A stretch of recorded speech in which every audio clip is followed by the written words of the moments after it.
మరణాత ప్రియమైన దేవుని పిల్లారా, మన ప్రభువైన యేసుక్రీస్తు ప్రభు వారి యొక్క నామములో మీ అందరికీ శుభములు మరియు ఆశీర్వాదం కలుగును గాక. ఆమేన్. ఈ దిన అధ్యాయము ఆదికాండము 6వ అధ్యాయంలోనికి మనం ప్రవేశించిన వారమై ఉన్నాం. ఎందుకు ఆదికాండము ఈ యొక్క 6వ అధ్యాయంలో దేవుడు మరి నరులైన వారు భూమి మీద విస్తరించటం అనేది మరి రోజు రోజుకి పెరిగింది. అందులో కుమార్తెలు కనటం కూడాను మరి పెరగడం వలన మరి నరులు కుమార్తెలు అంటే నా దేవుని కుమారులు నరుల కుమార్తెలు ఏం చేశారు, చక్కగా ఉన్నారని వివాహం చేసుకోవడం, విచ్చలవిడిగా వారి యొక్క మనసుకు నచ్చిన వారిని వివాహం చేసుకొని దేవుడు నొచ్చుకునే విధంగా, దేవుడు మరి చేసినందుకు సంతాపపడే విధంగా నరులు పాపము అధికంగా చేయటం వలన మరి ఆ తరంలో ఉన్నటువంటి నీతిమంతుడైనటువంటి నోవాహు గారిని దేవుడు చూసి మరి నోవాహుకి నీ కుటుంబం కోసం నీ కోసం ఒక మరి వాడ చెయ్యు చితిసారకపు మానవతో దాన్ని చేయవలను అని దేవుడు దానికి లోపలటను బయటను కీళ్ళను పూసి ఒక వాటర్ ప్రూఫ్ లాగా ఆ యొక్క వాడను తయారు చేయాలి. వాడకు మరి పొడవు 300 మూరలు, అలాగే వెడల్పు 50 మూరలు, దాని ఎత్తు మరి 30 మూరలు. కనుక ప్రియమైన దేవుని పిల్లారా, మరి అటువంటి వాడను దేవుడు అలాగే 3 అంతస్తులు, 2 అంతస్తు 3 అంతస్తు కింద గ్రౌండ్ ఫ్లోర్ ఈ చేయవలనని దేవుడు చెప్పారు. అలాగే భూమి మీద ఉన్నటువంటి మనుషులందరినీ కూడాను మరి జల ప్రళయంతో దేవుడు మరి నాశనము చేయడానికి సిద్ధంగా ఉండి తుడిచిపెట్టడానికి సిద్ధంగా ఉన్నటువంటి దేవదేవుడు మరి వాడను తయారు చేయమని నోవాహు గారికి చెప్పినప్పుడు నోవాహు నీతిమంతుడు కనుక దేవుడు చెప్పినట్టు చేయటానికి మరి పూనుకున్న వారై ఉన్నారు. కనుక మరి నోవాహు యొక్క సంతానము షేము, హాము, యాపేతు. కనుక మరి నోవాహు యొక్క కుటుంబము అలాగే దేవుడు మరి మంచి జీవుల్లో మరి ప్రతి జంతువులో నుండి కూడా ఆడది మగది కూడా వాళ్ళలోనికి వెక్కాలి అని దేవుడు ఆజ్ఞాపించగా మరి అట్టి విధముగా పాకు పురుగు నుంచి జంతువులు, పక్షులు, మృగములు అన్నిటినీ కూడా మరి అందులోనికి ఎక్కించడం అనేది జరిగి వాటికి కావాల్సిన ఫుడ్ ఐటమ్స్ అన్నీ కూడా ప్రిజర్వేటివ్స్ అన్నీ కూడా మరి నోవాహు గారికి దేవుడు చెప్పిన రీతిగా వారు రెడీ చేసుకోవడం అనేది. అలాగే ఒక కిటికీ దాని పక్కన ఒక తలుపు కూడా ఉంచాలి అని దేవుడు చెప్పిన రీతిగా మరి ఆ వాడను తయారు చేయడం జరిగింది. కనుక ప్రియమైన దేవుని పిల్లలు, ఈ యొక్క అధ్యాయంలో మొత్తము ఉన్నటువంటి వచనాలు 22 వచనాలు. కనుక మొట్టమొదటిగా ఈ యొక్క అధ్యాయం స్టార్ట్ అయినప్పుడు నరులు భూమి మీద ఆరంభించిన తర్వాత కుమార్తెలు వారికి పుట్టినప్పుడు దేవుని కుమారులు నరుల కుమార్తె చక్కని వారని చూచి వారందరిలో తమకు మనసు నచ్చిన స్త్రీలను వివాహం చేసుకొని అప్పుడు యెహోవా నా ఆత్మ నరులతో ఎల్లప్పుడూ వాదించదు. ఈ యొక్క అధ్యాయంలో దేవుడే స్వయంగా చెప్తున్నటువంటి మాట, నరులతో నా ఆత్మ ఎల్లప్పుడూ వాదించదు. దేవునికి అనుకూలంగా ఉన్నప్పుడు దేవుడు సంతోషంగా ఉంటాడు. దేవునికి ప్రతికూలంగా ఉంటే మరి దేవుని ఆత్మ మరి నరులతో వాదించడానికి ఇష్టపడదు అన్న సంగతి ఇక్కడ మనం గ్రహించవలసిన వారమైన. మనం కూడా అనేక పర్యాయములు దేవుని ఎదుట అనేకమైనటువంటి తప్పిదములు చేస్తూ ఉంటాం. దానివల్ల దేవునికి ఆయాసము, దుఃఖము, బాధను కలిగించే వారం అవుతాం. కనుక అటువంటి రీతిగా కాకుండా దేవునికి ఇష్టపాత్రులుగా, ప్రీతిపాత్రులుగా ఉండాలని మరి ఈ అధ్యాయాన్ని బట్టి మనం తెలుసుకోవలసిన వారమై ఉన్నాం. ఇంకా చూస్తే వారు తమ అక్రమ విషయంలో నరమాతులై ఉన్నారు, అయినను వారి దినములు 120 ఏండ్లగును అని.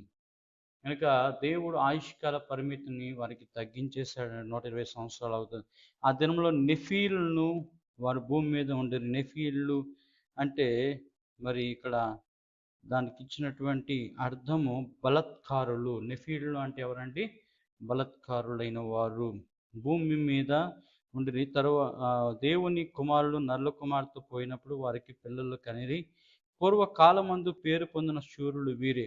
నరులు చెడుతనం భూమి మీద గొప్పదనియు వారి హృదయం యొక్క తలంపులోని ఊహాంతయు ఎల్లప్పుడూ కేవలము చెడ్డదనియు యెహోవా చూచి. నరుల హృదయములో ఉన్నదంతయు కూడా ఊహంతయు కూడా కేవలము చెడ్డది. మనుషుల యొక్క ఆలోచన, మనుషు యొక్క ప్రవర్తన విధానము, జీవితం దేవునికి నొప్పించే విధంగా తాను భూమి మీద నరులను చేసినందుకు యెహోవా సంతాపము నొంది తన హృదయంలో నొచ్చుకునేంతగా మరి ఆ దినాలలో మనుష్యులైన వారు విపరీత ధోరణితో జీవించిన. అప్పుడు యెహోవా నేను సృజించిన నరులతో కూడా జంతువులను, పురుగులను, ఆకాశ పక్షాదులను భూమి మీద ఉండకుండా తుడిచివేయుదును.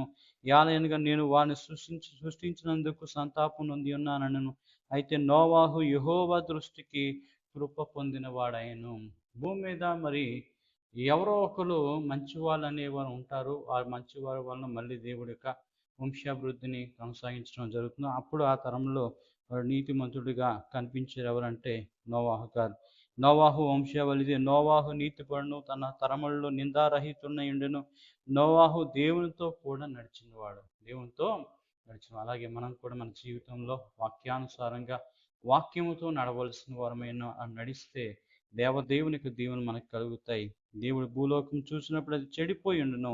భూమి మీద సమస్త శరీరులు తమ మార్గము చెరిపి వేసుకుని ఉండిరి.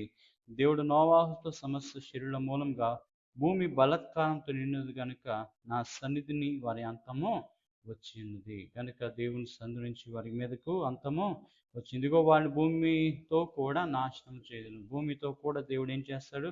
నాశనం. కనుక చితిసారకు మానుతో నీ కొరకు వాడని చేసుకును. అరలో పెట్టి ఆ వాడను చేసి లోపటను వెలుపటను దానికి ఏం పూయాలి? కీలు పూయవలను. నీవు దాన్ని చేయవలసిన విధం ఇది. ఆ వాడ 300 మూరలు పొడవును, 50 మూరలు వెడల్పును, అలాగే 30 మూరలు ఎత్తును ఉండాలి. అలాగే అంతస్తు, 2వ అంతస్తు, 3వ అంతస్తు కూడా గలదుగా ఆ యొక్క ఓడను తయారు చేయాలి. ఇదిగో నేనే జీవ వాయువు గల సమస్త శరీరంలో ఆకాశం కింద ఉండకుండా నాశనం చేయుటకు భూమి మీదకి జల ప్రవాహం రప్పించున్నాను. లోకమందున సమస్తమును చనిపోవును. అయితే నీతో నా నిబంధన స్థిరపరుచును. నీవును నీతో కూడా నీ కుమారుడు, నీ భార్యయు, నీ కోడండ్రును ఆ వాడలో ప్రవేశింపలను. మరియు నీతో కూడా వాటిని బ్రతికించి ఎంచుకొనుటకు సమస్త జీవులు అనగా సమస్త శరీరుల యొక్క ప్రతి జాతిలోనివి 2 చొప్పున నీ ఓడలోనికి తేవాలను. వాటిలో మగదియు ఆడది ఉండవలను. నీవు వాటిని బ్రతికించి ఉంచుకొనుటకై వాటి జాతుల ప్రకారము, పక్షుల్లోనూ వాటి జాతుల ప్రకారం, జంతువులను వాటి జాతి ప్రకారం, నేలను ప్రాకు వాటి అన్నిటిలోనూ ప్రతి జాతిలో 2 చొప్పున నీ యొద్దకు అవి వచ్చును. మరియు తినుటకు నానా విధములైన ఆహార పదార్థాలు కూర్చుకొని నీ దగ్గర ఉంచుకొనుము. అవి నీకును వాటికి నీ ఆహారమగునని చెప్పెను.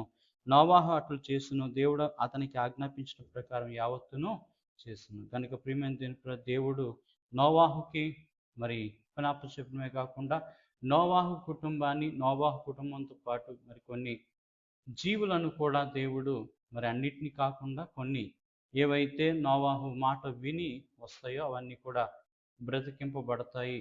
కనుక ప్రియమైన దేవుని పిల్లరా, అలాగే నోవాహు దినములు ఎలా ఉన్నాయో యేసుక్రీస్తు ప్రభువు వారి యొక్క రాకడ దినములు కూడా అలానే ఉన్నది అని చెప్పి మత్తయి సువార్త మనం చదువుకుంటాం. కనుక ప్రియమైన దేవుని పిల్లరా, ఈ దినాల్లో కూడా ఇల్లు కట్టుచు, పెళ్లి చేసుకొనుచు, తినుచు, త్రాగుచు, సుఖించుచు, మరి దేవుని విస్మరించుచు, దైవ భయము లేకుండా, దైవ భీతి లేకుండా ఇచ్చలవిడిగా తిరుగుతున్నటువంటి సమాజానికి ఈరోజు అధ్యాయం మనకు చెప్తున్నటువంటి గుణపాఠము. ఆ దినాల్లో జలప్రళయం వచ్చి నరులను నాశనం చేసి ఈరోజు అగ్ని ప్రళయం రాబోతుంది.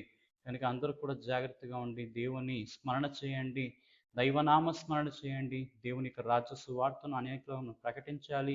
దేవునితో నడవాలి. దేవునితో మనం మన జీవితాన్ని గడపాలి. మన సమయాన్ని పోనీగా సద్వినియోగం చేసుకునేటువంటి గొప్ప భాగ్యము దేవుడు మనకెల్లరకు ప్రసాదించి, దీవించి, ఆశీర్వదించి ఈ అధ్యాయం మన మనసులో నిలకడగా ఉన్నట్టుగా దేవుడు దీవించును గాక. ఆమేన్. చిన్న ప్రార్థన చేసుకుని, కృపగలిగిన దేవా, దయగలిగిన తండ్రి, మరి ఇంతవరకు విన్న మాటలు ప్రభా, నోవాహు ఆ తరంలో నీతిమంతుడిగా ఉన్నట్టు ఈ తరంలో మేమును కూడా నీతిమంతులుగా ఉండడానికి ఈ యొక్క లైవ్ వీక్షించే ప్రతి ఒక్కరూ కూడా ప్రతి దిన అధ్యాయం ధ్యానంలో తండ్రి పాల్గొని ఇంకా అనేకులను పాల్గొనేటట్టుగా చేసి మరి ఈ బైబిల్ అధ్యాయంలో ప్రతి అధ్యాయం కూడా మరి కూలంకషంగా ప్రతి వచనాన్ని కూడా ధ్యానిస్తూ ఉండగా మీ యొక్క సహాయతను, ఆత్మ నింపుదలను అనుగ్రహించి దీవించి ఈరోజు దినమందు ప్రభావ మీరు చెప్పినటువంటి మాటలను బట్టి మా జీవితాల్లో లోపాలు ఉంటే సరిచేసుకునే భాగ్యం దయచేయమని మమ్మల్ని దీవించమని త్వరగా రానయ్యని యేసే పరిశుద్ధ నామమున అడిగి వేడుకుంటున్నాం మా పరమ తండ్రి. ఆమేన్. మరణాత. God bless you all.